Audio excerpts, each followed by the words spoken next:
everybody. Welcome back to the Straight A Nursing Podcast. Thank you so much for joining me today.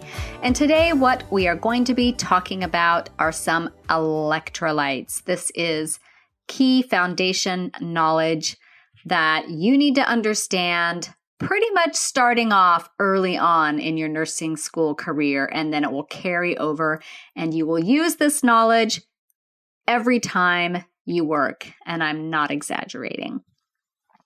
So at first glance, you might just think you just need to memorize the lab values that are normal for a particular electrolyte. And actually, the lab value range is probably the last thing that you need to know about these electrolytes. What you need to understand about each one is why it's important, what its functions are in the body, the signs and symptoms of both hyper levels and hypo levels, so high and low levels, causes for it being too high or being too low, and then the most important thing as a nurse, what are you going to do about it? So we'll see how many we can get through. I don't want this podcast to get too long. So if we end up having to do a two-parter, we'll do a two-parter. So let's start with probably the most common one that you will be keeping an eye on for a variety of reasons, and that is potassium. So just for reference, though, I just said you don't really need to memorize this. For reference, the average range is about 3.5 to 5. Now, the reason why I say don't stress about memorizing it, I mean, you might have to for school, for purposes of your exams, memorize the ranges that your professor wants you to know. But just knowing generally that 3.5 to 5 is the average normal range. At some institutions, the average is 3.5 to 5.5. Where I work, we correct any potassium that's below 4. So technically 4 to 5-ish is what we consider normal. So that's why I say the ranges are going to vary, but have a general idea so that when you look at a potassium of 2.2, your alarm bells go off, right? Or potassium of 7 or 8, your alarm bells are going to go off. But whether it's 3.5 to 5 or 3.7 to 5.3, it's kind of 6 of one, half dozen of the other. It's going to vary where you work, different policies, all of that. Of course, for your exams, if you do have to know a very specific range, go by what your professor wants you to know. So what is potassium known for? It's a really big player in cardiovascular function. So that's why we want to keep such a close eye on it. It's going to be more abundant inside the cell. I always remembered this. I'm very visual. And so when I was learning the electrolytes in my pathophysiology or my anatomy class, I drew a picture of a cell and I drew a whole bunch of bananas inside the cell. And bananas are high in potassium. And that's how I remembered that potassium, for the most part, lives inside the cell.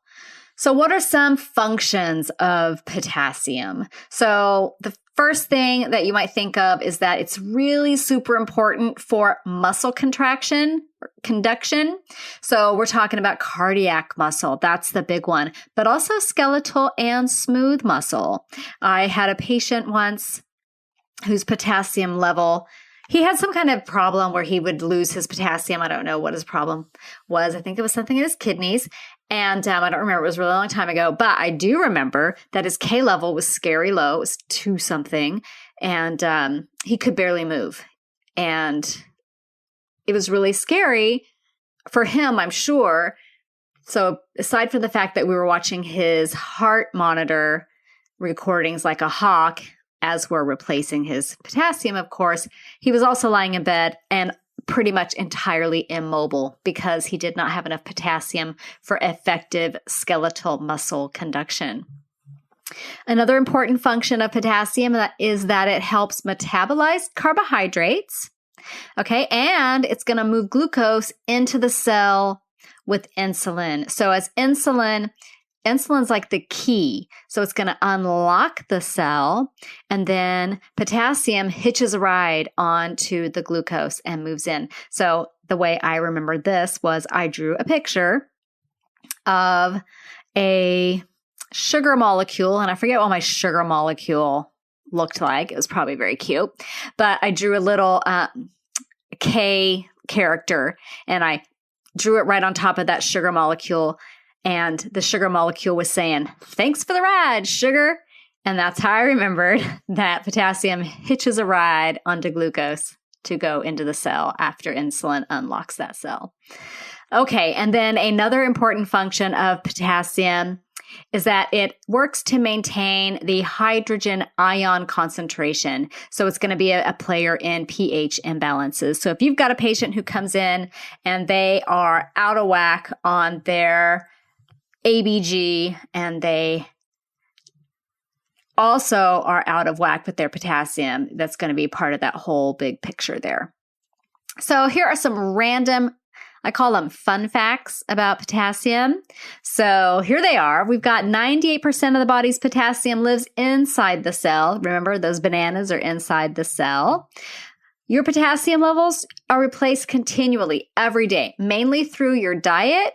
I want to think that avocados are high in potassium, bananas, orange juice, all very high in potassium, probably also oranges as well.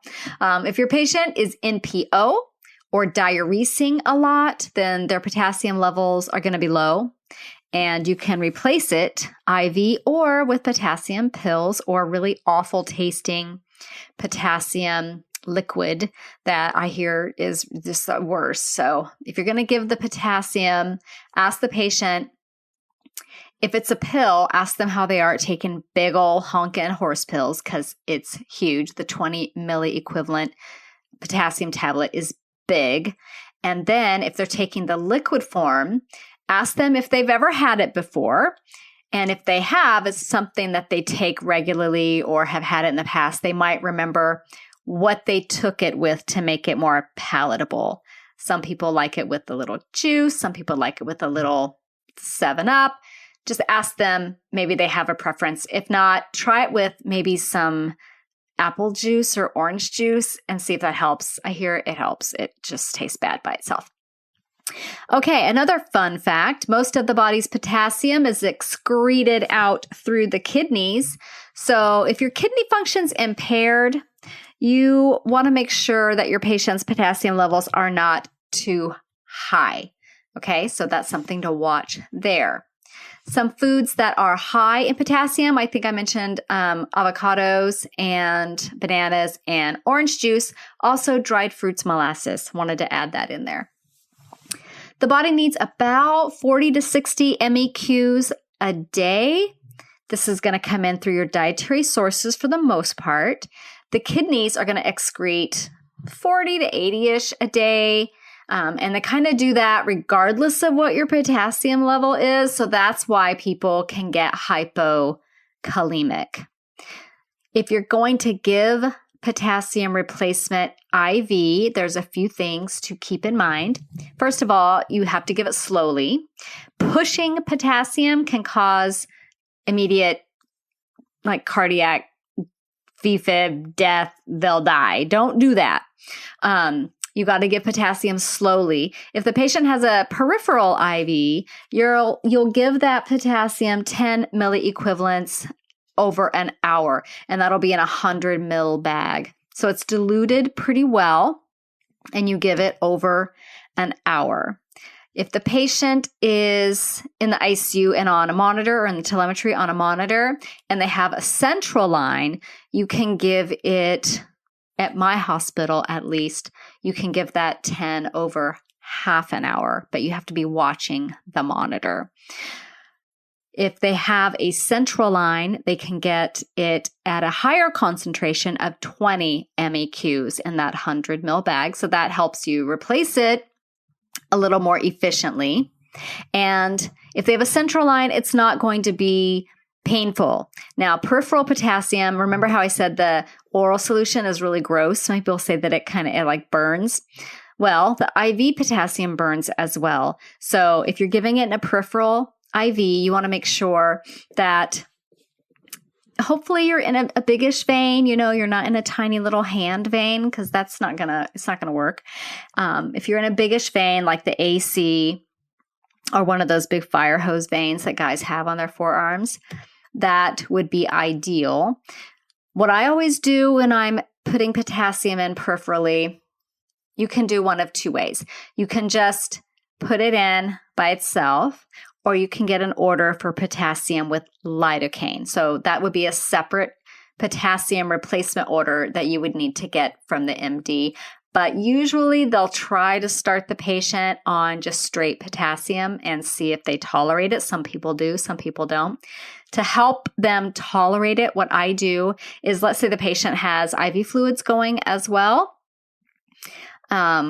Instead of stopping the IV fluids and piggybacking the potassium instead, I will put those in together. I'll attach the potassium at the Y site on the IV tubing. And if you don't know what I'm talking about yet, if you're brand new, you will. Don't worry. Just remember that you can run them together. And that way, you've got your potassium flowing in with your fluids, and it dilutes it a little bit and makes it a little easier. But if your patient says, oh, this hurts, my arm burns, you got to stop the potassium. It's irritating to the vein. If it infiltrates, it can be really painful. So stop the potassium, flush that line, clear it out, and then get an order for potassium with lidocaine. And then it's like, it kind of numbs it as it goes in, I guess, and nobody really ever complains at that point. So never push IV potassium, ever. It's going to go in slowly over 30 minutes to an hour, depending on if they are monitored or not. Another fun fact is that if your patient has hypokalemia and also has a magnesium deficiency, that's going to potentiate the potassium being low. So let's say your patient's low in both. And let's say their K is like 3.7. It's not crazy low, or 3.5. It's not bad. You're going to, your policy might be to replace to 4.0 at your facility like it is at mine. So let's say their potassium's 3.5 or 3.2. You don't see any ectopy on the monitor, and you notice that their mag is low as well, like 1.2. Maybe try giving the mag first and then the potassium, or if you can hang them concurrently, they're compatible. They can go together. So get the mag in there and see if that will help the body hang on to that potassium. Now, if your potassium was 2 or something scary, or you were at any level of a hypokalemia with ectopy, meaning you're having cardiac dysrhythmias, then I would give the potassium first, or the potassium and the mag together. The thing with mag is that it has to go in over 2 hours, so it's going to take a little while. So those are, I don't know if you think that's fun, but those are my potassium fun facts for you guys. And then, so let's talk a little bit about hyperkalemia. So remember that hyper means too much. Think about a little kid going crazy, or a little puppy that's very hyper. It's too much potassium. So what would be the signs and the symptoms associated with that? Basically, you're looking at, on the EKG, one of the things you'll see in a hyperkalemia situation, and in some patients, the hyperkalemia has to be rather pronounced to see this, but watch your T waves. If they're tall and spiky, you're looking at hyperkalemia.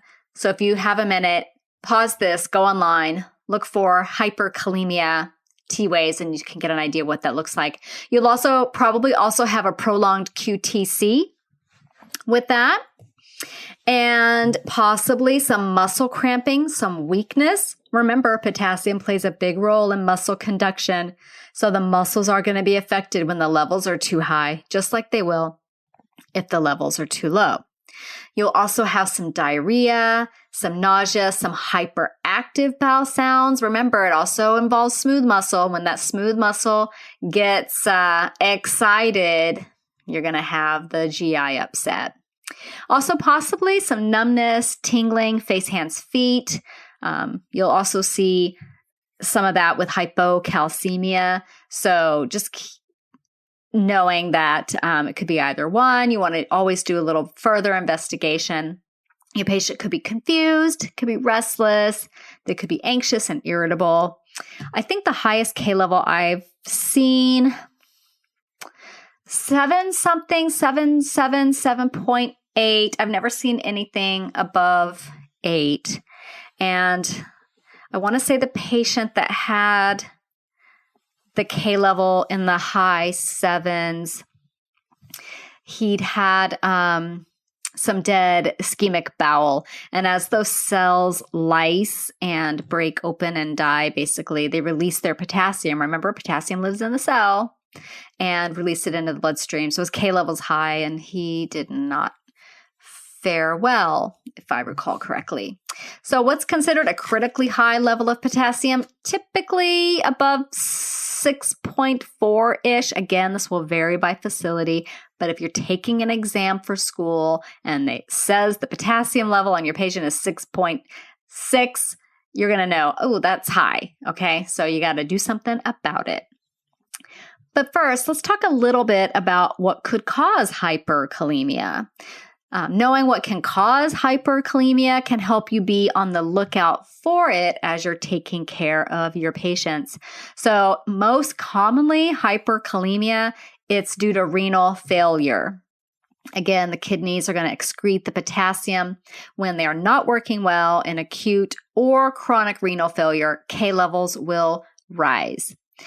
There could also be in your patients with cancer who are undergoing chemotherapy. So remember, chemotherapy is going to kill those rapidly dividing cells, and the cells are going to break open. And what is going to happen? They're going to spill their potassium, and you're going to be hyperkalemic.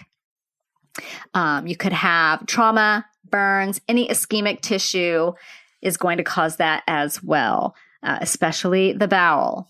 Crush injuries. So if your patient's been down for a long time, you know, like the little old man who lives alone and he fell and his family, you know, maybe didn't come to see him until the next day and he's been down for several hours, he could have crush injury in that area of his body where he was laying, and that K could then be elevated. Also elevated in diabetic ketoacidosis. Have we done a podcast on diabetic ketoacidosis yet? I don't think we have. Really interesting pathophysiology. We'll have to do that at some point. I will make myself a note, but just know right now it can be elevated in diabetic ketoacidosis. Lots of electrolyte imbalances in that one. Lots of medications are going to cause your potassium levels to possibly be high. A potassium-sparing diuretic like what's that one? Spironolactone. I'm probably saying it really funny, but that's one. Digoxin, beta blockers, ACE inhibitors, even some NSAIDs can cause you to hang on to your potassium. Also, know that if your phlebotomist comes to draw your labs and they're having a really hard time and that tourniquet has been on that arm for a really long time, guess what happened to that tissue right there? Exactly. It was damaged. Some cells probably bopped open, released their potassium, and you're going to have a falsely elevated reading. So if you get a K back and it makes no sense at all, and when I say it makes no sense, A, you weren't expecting it. B, the patient doesn't have a risk factor for elevated potassium. C, they don't present with any of the signs or symptoms of somebody with an elevated potassium. You might want to redraw it, okay? A lot of times bad draws happen. If it doesn't make sense, you got to look at the whole picture, have it drawn again. So let's say you draw in your K level, it comes back, it's high. You believe it because maybe your patient has those tall peaked T waves on their EKG. So you know, oh yeah, makes sense. He's got hyperkalemia. What am I going to do? So you want to be thinking about what could be causing this, right? Is it because their kidneys aren't working? Is it because they're dehydrated? So take a look at their BUN and creatinine. If the BUN is high, but the creatinine is normal, they're probably dehydrated, so they need fluids. But if their BUN is elevated and their creatinine is elevated, they have renal failure most likely. So they're going to need some kind of intervention, probably dialysis, especially if the K is really high. If they're not already on an ECG monitor, you want to get them on one so you can watch for any cardiac dysrhythmias. Meds you can give, K-exolate, that's an oral medication. Pretty sure it also tastes terrible. And what that does is it's going to bind up that extra K and make the patient poop it out. So it's great fun to give, let me tell you. If it's really high, dangerously high, then you're going to give the patient a combination of insulin and glucose. So that might seem really strange. Why would you give insulin and give glucose? Well, think about it. What does insulin do to the cell? It unlocks it, right? It's like the key to unlock that cell. Why do we need the glucose? Well, 2 reasons. We don't want the patient to become hypoglycemic because that's a whole other set of problems.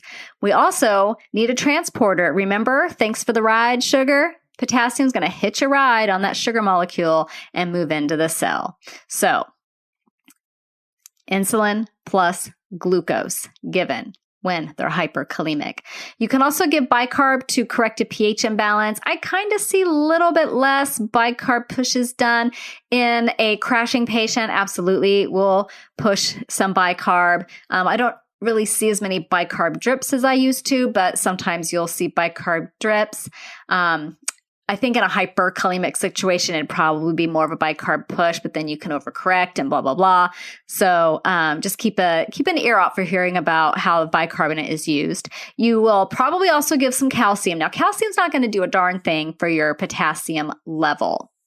Just so you know, what it will do is provide some cardiac protection to the heart so that it's not quite as irritated as it would be with just that high potassium working all on its own. So the calcium kind of chills the heart out a little bit, so to speak, so that it's not quite as prone to have problems when the K levels are high.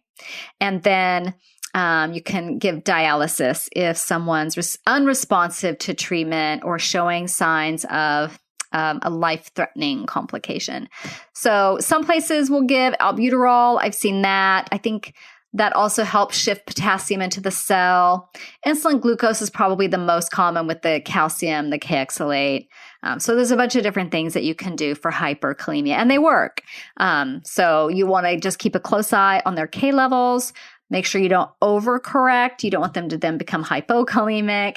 And then if they do have an ongoing problem like renal failure or whatever it is, or a crush injury, that you're treating that and keeping an eye on their ticker. Watch that EKG, do a 12 lead, all of that stuff. Okay, so that was hyperkalemia. Now we have hypokalemia. And remember, hypo is it's too low. Okay, so if you're new to all of this stuff, hypo, low, it rhymes. So there you go, easy. Potassium level less than 3.5-ish, obviously depending on your facility, blah, blah, blah, but less than 3.5 is a general blanket rule. Oh my gosh, levels at less than 2.5, you want to hustle and fix it. So some of the things that you'll see with your patient who's hypokalemic, again, think about that patient I told you about earlier. He's got the muscle weakness, and that's just due to decreased impulse conduction, okay? So not able to move very well. Some nausea and vomiting because they now have a little bit of an ileus happening in their GI tract. That smooth muscle isn't working. Things are just sitting there. They're going to come right back up. They'll be constipated. When you're looking at your EKG, the ST will be depressed. Your T wave could be flat, maybe a little inverted. Your Q wave could be big and on top of the QT. So this is really interesting. And if you don't know what I'm talking about, don't worry. Come back and listen to this again after you've taken an EKG class or gone to that lecture in your advanced med surg. But that big old Q wave that's on top of the T wave is going to make it look like your QT interval is crazy long. So I just learned this. Okay, I've been a nurse for like 6 years now, not a terribly long time. And honestly, guys, I just learned this in the past year, which is sometimes I'm amazed at what I didn't know. And then I think, what do I still not know, right? So I called the doc because I was concerned about my patient's QT interval being so long. It was scary long. So one of the things we worry about with the prolonged QT interval is just like the patient going into very dangerous cardiac dysrhythmias just at the drop of a hat. So I called on that and he said, oh, don't worry about it. And then when I got the lab results back, I saw that his K was low. It was low. It was pretty low. It was in the twos. It was maybe 2.8, 2.9. And then I did a little background research and I figured it out. And I thought, oh my gosh, that makes perfect sense. Okay, so, and then I felt silly. But you know what? If you're concerned about your patient, you call and maybe you'll learn something. Okay, or you'll help your patient. So it's a win-win-win. All right, so you'll have some changes on the EKG. Also, some decreased deep tendon reflexes and decreased LOC, confusion, drowsiness. So those would be some of the main signs that you'll see with hypokalemia. And also, again, knowing what can cause hypokalemia can help clue you in to who you need to keep a closer eye on. So let's say your patient is dumping urine. You go in there every hour to drain that Foley bag, and there's 500 mils of urine in there, 600 mils of urine. They are autodiuresing, right? We pumped them full of fluids a couple days ago because they were septic, and now they're doing better. Their kidneys are perfused, and they are autodiuresing, meaning they are automatically diuresing off that fluid. You concerned about their potassium levels? You probably should be. Look at your morning labs, see where you're at. If you're really dumping a lot of urine and your K level wasn't optimal to begin with, personally, I would want to recheck it again midday and not wait till the next morning. How about if your patient has excessive GI output, tons of diarrhea? You've got the NG to low wall suction and those canisters are filling up. They have an ostomy with very high output. They chronically use laxatives or enemas. Any kind of massive GI output, think about them losing their K. You want to watch for hypokalemia. What about if your patient's taking certain medications? So Lasix, huge culprit for hypokalemia. That's a potassium wasting diuretic. So Lasix, big culprit. Steroids, theophylline. We don't use theophylline that much. I've given it once in my whole nursing career to a very, very resistant asthma patient. And I don't know if it helped him, but when I came back to work, he was better. So maybe it did.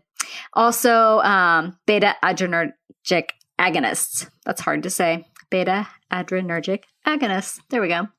Also, other causes for hypokalemia are a decreased potassium intake. So you've got a patient and they come in and they've been on a super low carb diet. So they're not eating bananas. They're not eating vegetables. They're not eating, having any orange juice. Their K level could be low if they do that long enough. So you want to watch for decreased potassium intake. People who are malnourished, a lot of alcoholics don't eat. Sadly, they drink their calories and don't eat. So you'll often see malnourished alcoholics very off on their electrolytes, very low on their essential vitamins. Also, people with anorexia, again, malnourished. Maybe your patient's been on chemotherapy and not eating and also vomiting a lot, so just keeping kind of an ear to people that might be at risk for this. So those would be kind of the main reasons for some hypokalemia. And then always, what are you going to do about it? We're going to replace potassium. So I talked to you earlier about how slow you give it and all of that.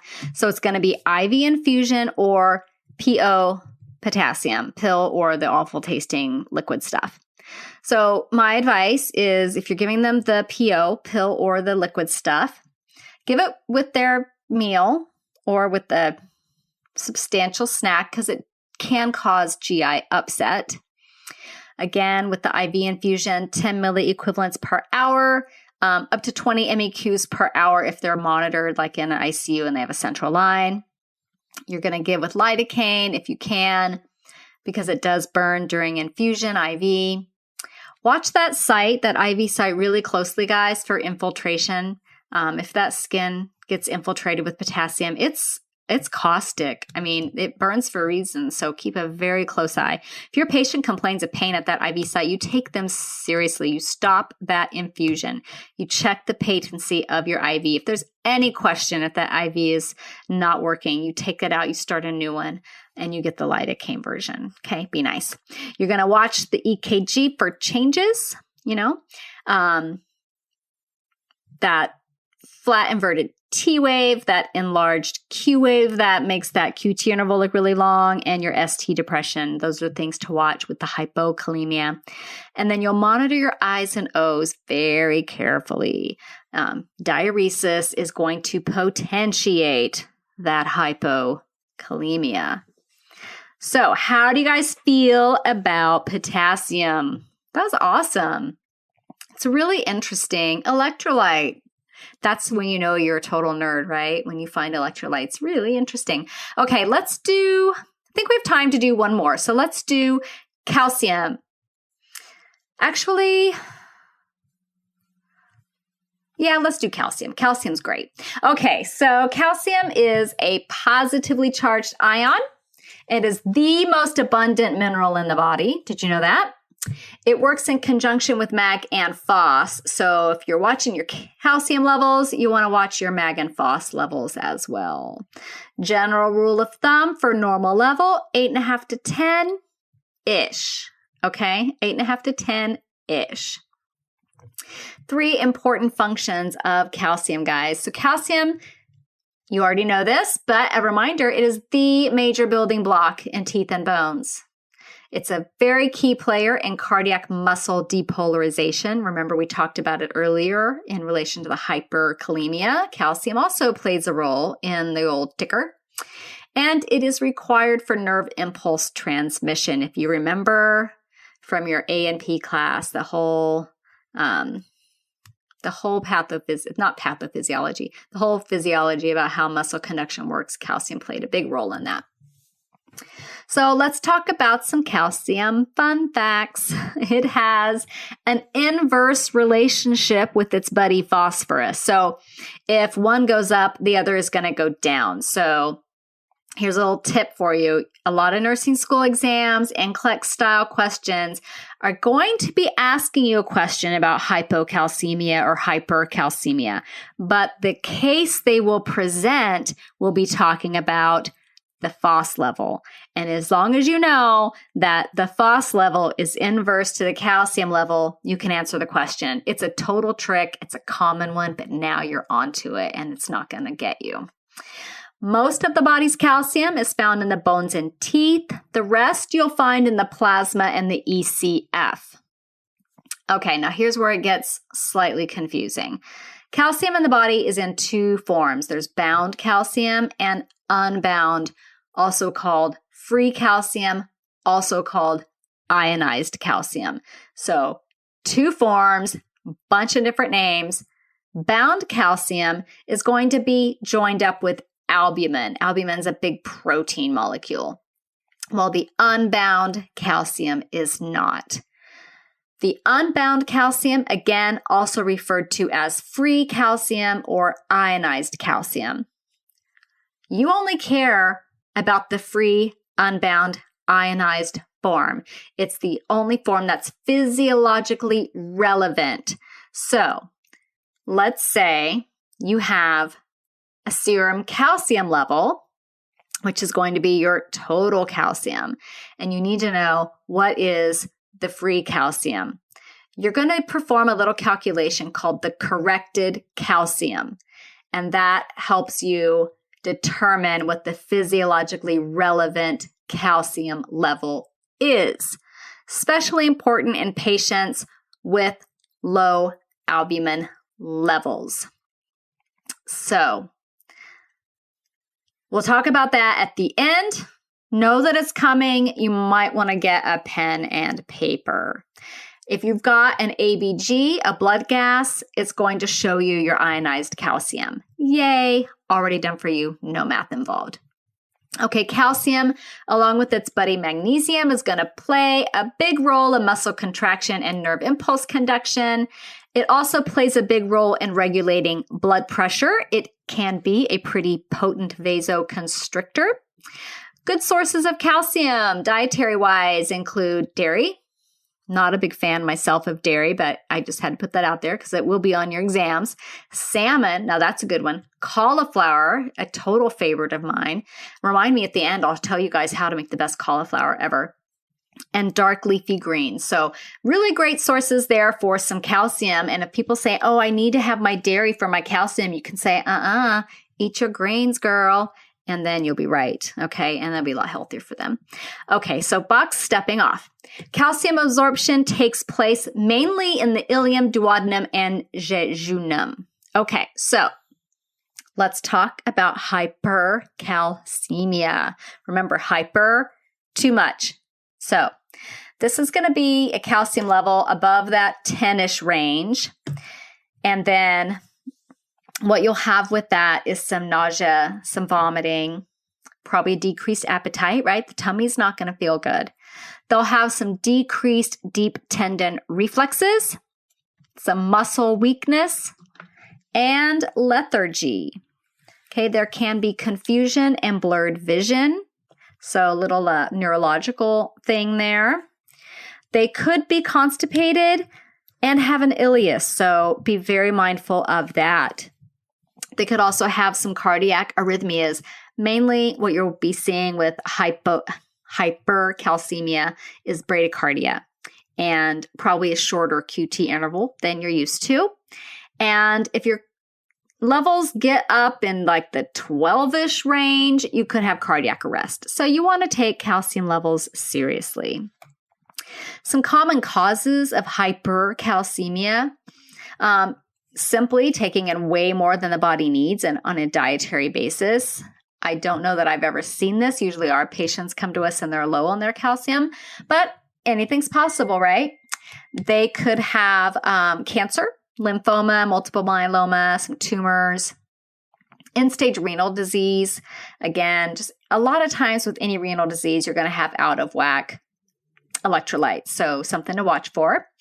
Osteoporosis or any conditions where the bone is breaking down and calcium is released. Even bone fractures can cause elevated calcium levels. Hypophosphatemia. Okay, so low phos level, high calcium level.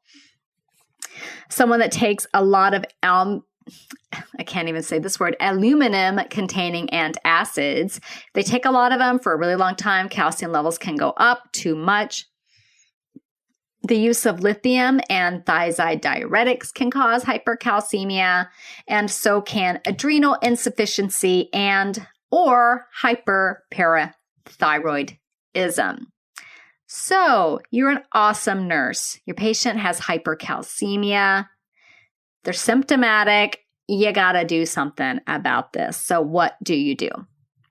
The first thing you want to do is identify and treat the underlying cause. You will want to try to increase the calcium excretion via the urine so you can give IV fluids. You might give IV fluids with a diuretic, a loop diuretic like Lasix. You definitely want them on the EKG, and you definitely want to keep an eye on their neurostatus.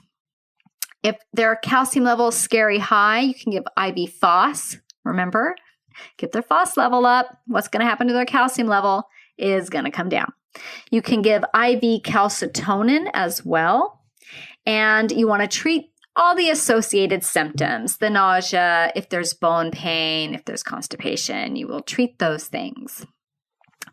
Now, what if your patient is hypocalcemic? Hypo, too low. So let's say their calcium level is less than 8.5 serum calcium.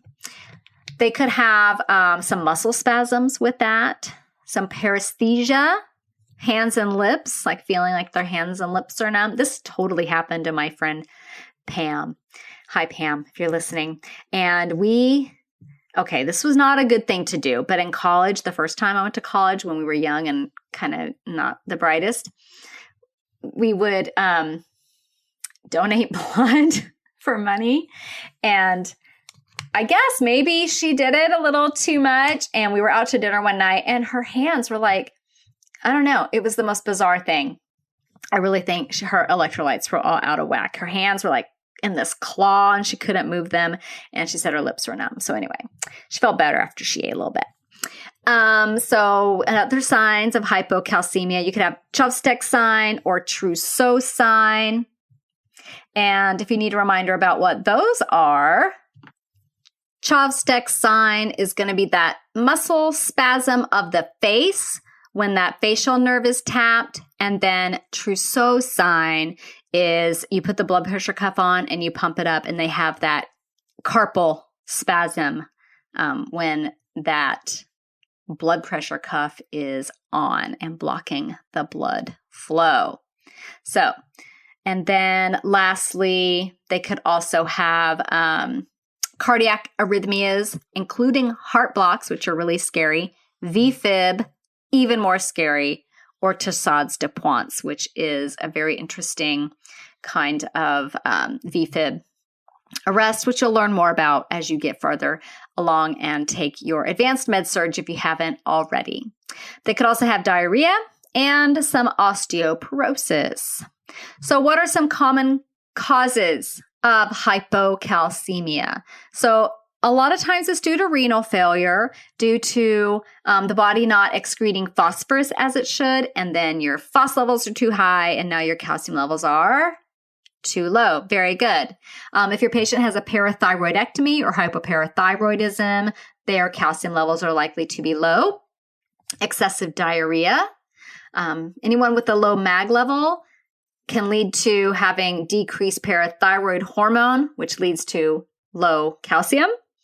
You could also have a patient with multiple blood transfusions that include citrate. Citrate binds to calcium. Okay, it's going to bind it up. And vitamin D deficiency would be another common cause of hypocalcemia. What are you going to do about this? You are going to identify and treat the underlying cause. Okay, very good. That's pretty common across the board. You can give IV calcium gluconate if the levels are low, and you'll give it slowly-ish, not as slowly as potassium, but don't just push it. Their blood pressure will do crazy things, and it probably doesn't make their heart too happy. Like 10 to 15 minutes, you're going to give that. You will give with magnesium if also low. And you want to monitor the hypocalcemic patient for things like laryngospasm, stridor, cardiac arrhythmias. So keep a very close eye on them. If you're following their levels, you want to probably draw every 4 to 6 hours, get another chemistry level.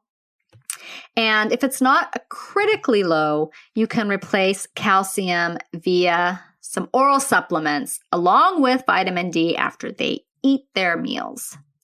So those are the key facts for hypercalcemia and hypocalcemia. And let's see. So I was supposed to remind you guys how to make the best cauliflower ever. So I did not used to be a cauliflower fan, but I totally am now. So you take your cauliflower and just chop it up like you normally do. Put it in a bowl, drizzle a little olive oil, a little salt, pepper. That's it. Okay. The key to the cauliflower is how you cook it. You're going to cook the snot out of this cauliflower, guys. I set my oven to 425. I put it in and I wait until it's got like little brownish parts on it. I mean, it is roasted. It is so good, you guys. It tastes like French fries. I am not kidding. So I try not to eat a lot of French fries. I almost don't need to because of the cauliflower. And I know you're going to make a face when I say this, but if you dip it in a little ketchup, OMG, it is so, so good. So I think that will do it for us for electrolytes. So we covered potassium and calcium. Very exciting. We'll come back. We'll do a 2-parter. We might actually have to do a 3-parter. So to get all of them in there. So if you like this type of review, I invite you to go to the website, straightanursingstudent.com, go to the shop section, and then in there you'll see a little click that says something like electrolyte reference sheets that'll rock your world or something, hyperbolic like that. Click on that. It takes you to this resource sheet that I made of the whole set of calcium, potassium, phos, mag, sodium. I know there's another one I'm forgetting in there. It's $9.99. It is awesome, you guys. It is one of the best things that I've made. It's also available in my Etsy shop if you're into shopping on Etsy. And then make sure you check out the Straight A Nursing website for, let's see, what are we talking about this week on the blog? Let me just tell you guys real quick. I think next week it's about how to rock your 4th semester preceptorship. So that'll be at the end of August 2017 if you're listening to this in real time. Okay, guys, thank you so much. Have a fantastic day. I hope you learned a lot and maybe got a little exercise or some me time in while you were listening to this. All right, take care, everybody.